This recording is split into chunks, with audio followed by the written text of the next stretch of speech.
साथियों नमस्ते। मैं हूं अशोक बौद्ध और आज आपके सामने कुछ विषयों पर हम चर्चा करेंगे। और उसमें जो आजकल जो सबसे ज़्यादा जो ट्रेंड चल रहा है इस समय ट्विटर पे, वो ट्रेंड देख करके थोड़ा सा अजीबोगरीब लगता है। ट्रेंड है कि मोदी ही पप्पू है। और मोदी ही पप्पू है ट्रेंड चलाने वाले हमारे ट्विटर के साथ ही प्रधानमंत्री के लिए इस तरीके से ट्वीट कर रहे हैं, तो हम समझ सकते हैं कि जनता ने उनको ये ट्रेंड दिया है। और चूंकि मोदी ने कई मामलों पर अपनी राय ऐसी जाहिर करी है जिनमें कई मामले हम देख सकते हैं। जैसे रडार साइंटिस्ट बताया है कि भाई जैसे मान लीजिए जो बादल आ जाते हैं, बादल के कारण से रडार नहीं पकड़ पाते हैं संकेतों को। और कई मामलों में उन्होंने कहा है कि गंदी नाली से ऐसी गैस निकलती है जिससे कि हम उसका इस्तेमाल कर सकते हैं, चाय बना सकते हैं। तो अब मुझे पता नहीं कि कहाँ तक लोगों का जो ट्रेंड करना है वो ठीक है या गलत है, लेकिन इस पर विचार तो किया ही जा सकता है कि आखिरकार जनता ने ये जो ट्रेंड चलाया है मोदी ही पप्पू है, तो सोचना भी होगा कि देश इस समय जब कोरोना की महामारी से बुरी तरीके से त्रस्त है, परेशान है, और मजदूर जो तबका है उसकी कोई सुनवाई नहीं हो रही है। चारों तरफ से वो परेशान है, अस्पतालों में जगह नहीं मिल रही हैं। आज लगभग 3.25 लाख के आसपास कोरोना संक्रमित मरीज भारत देश में हो चुके हैं। जब 500 की संख्या थी उस समय लॉकडाउन लगाया गया, और जब 3.25 लाख के आसपास हम लोग संक्रमित हैं तो उस समय ये लॉकडाउन को हटाया जा रहा है। तो ये सोचने की ज़रूरत है वास्तव में कि ये जो ट्रेंड है ये सही दिशा में है या गलत है। अच्छा, दूसरे जो और भी जो ट्विटर पे ट्रेंड चल रहे हैं वो ट्रेंड ये हैं कि जो रिजर्वेशन को जो बचाने वाले जो लोग हैं उन्होंने ट्रेंड चलाया हुआ है सेव रिजर्वेशन। इसके अलावा उन्होंने जो ट्रेंड चलाया है वो है पुजारी ही भिखारी है। और इनके विपरीत जो आरक्षण के विरोध में है उन लोगों ने ट्रेंड चलाया है कि आरक्षण हटाओ, आत्मनिर्भर बनाओ। तो दोनों ही विचारों को समझने बहुत ज़्यादा जरूरी है। अब जो लोग या बहुसंख्यक लोग यदि ये कह रहे हैं कि हमको आरक्षण को बचाना चाहिए तो उस पर भी गौर करने की आवश्यकता है। क्योंकि भारत देश की जनसंख्या के स्ट्रक्चर की यदि हम बात करेंगे तो ज़्यादातर जो लोग हैं वो ST SC OBC के बहुसंख्यक लोग हैं। और इनकी तकरीबन जो आबादी है लगभग, यदि जनगणना वर्तमान में करवाई जाए तो लगभग 85 से लेकर के 27 से 28% तक लोग ये हैं।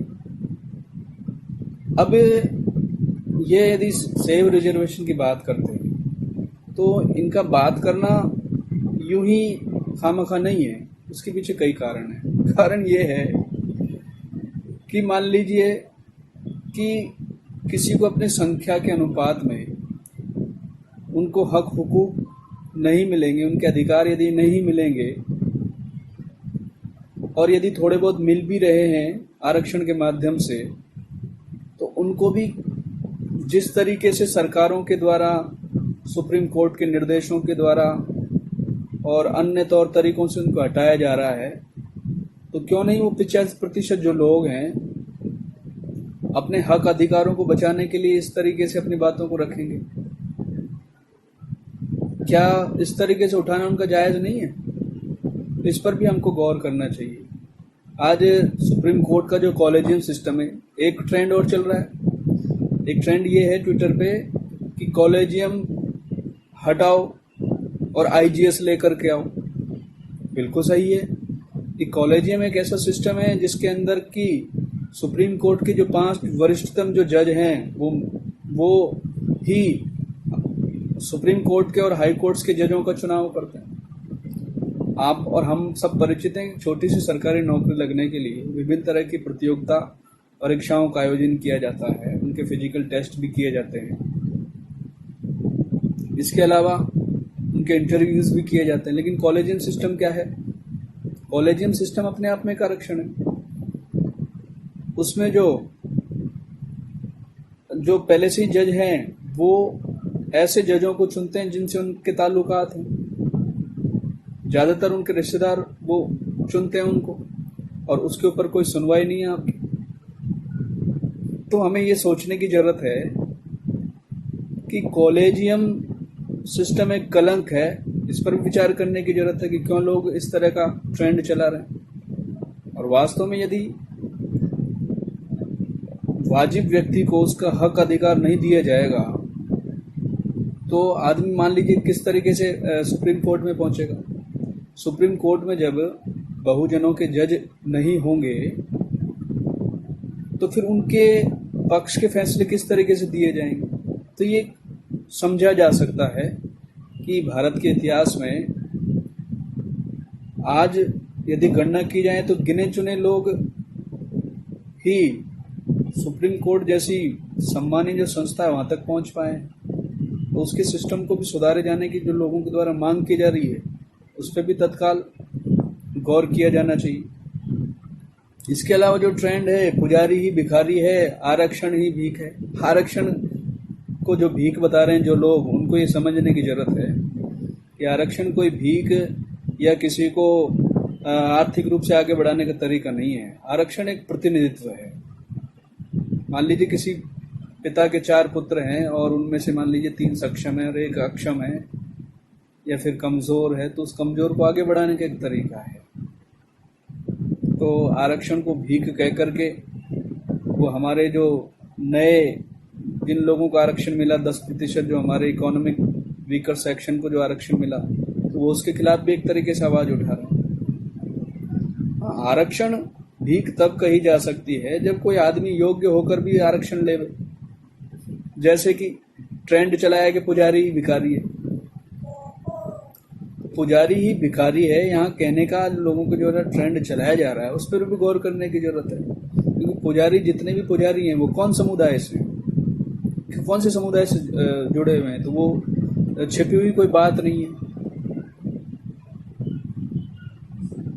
उनके ही पुत्र लगातार पीढ़ी दर पीढ़ी उन पदों पर पहुंचते जा रहे हैं और उनका जो चढ़ावा है या उनका जो पद है, प्रतिष्ठा है और उनसे जो लाभ उनको अर्जित होते हैं ये किसी से छिपे हुए नहीं है। इसलिए यदि किसी के द्वारा आरक्षण भीख है, ये किसी समुदाय के द्वारा यदि ये इस तरह का ट्रेंड चलाया जाएगा तो निश्चित रूप से ही पुजारी ही भिखारी है नामक ट्रेंड भी ट्विटर जैसे सोशल मीडिया पे या फेसबुक पे या अन्य तरह के जो माध्यम है उसके माध्यम से भी चलाया जा रहा है।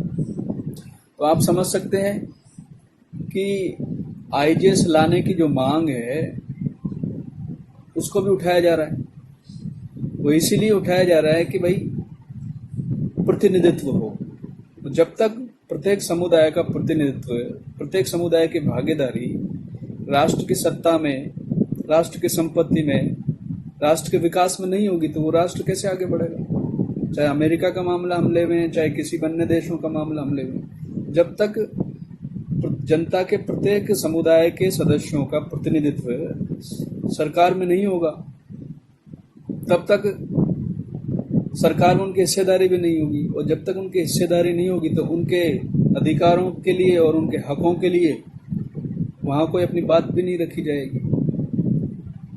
तो ये जितने भी इस तरह के ट्रेंड चलाए जा रहे हैं ट्विटर पे, तो वास्तव में बहुत ही ये ज्वलंत चीज़ें हैं और सरकार को या जिम्मेदार अथॉरिटी को इनके ऊपर तत्काल विचार करना चाहिए और इन विचारों का मंथन करके, इन विचारों पर अमल करके ऐसा रास्ता निकाला जाना चाहिए कि किसी को ये नहीं लगे कि आरक्षण का गलत उपयोग हो रहा है। यदि आरक्षण आप समझ सकते हैं आरक्षण नहीं होता तो जितने भी पिछड़े समुदाय के जो लोग हैं आज जो वो तरक्की कर रहे हैं, आज उनको जो यश प्राप्त हो रहा है, आज उनको जो सम्मान जो प्राप्त हो रहा है, वो केवल इसीलिए कि आज वो सक्षम हो पा रहे हैं।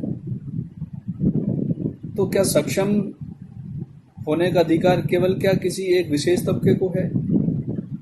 मुझे लगता है ऐसा नहीं है। तो इसलिए जितने भी तरह के ट्रेंड ये चल रहे हैं, मैं चाहूँगा कि सभी लोग इस पर भी गौर भी करें और एक राष्ट्रीय मत हम निर्धारित करें। और अब तक जो 70 सालों में जो हम पिछड़े लोगों का जो विकास नहीं कर पाए हैं, तो जिम्मेदारी उन लोगों की जिनके हाथों में लगातार ये सत्ता रही। और अब तत्काल ऐसे जिम्मेदार लोग सत्ता के माध्यम से, न्याय के माध्यम से और अन्य तरह के उपायों के माध्यम से तत्काल इस समाज में, अर्थव्यवस्था में, देश में बदलाव लेकर के आए, ताकि सभी को न्याय मिले, सभी को आगे बढ़ने के अवसर मिले। साथियों, बहुत बहुत आपका धन्यवाद। तो आज मैंने आपको आज के जो विशेष ट्रेंड जो चल रहे थे ट्विटर पे, उसके बारे में आपको जानकारी दी। सभी को पुनः नमस्कार, धन्यवाद।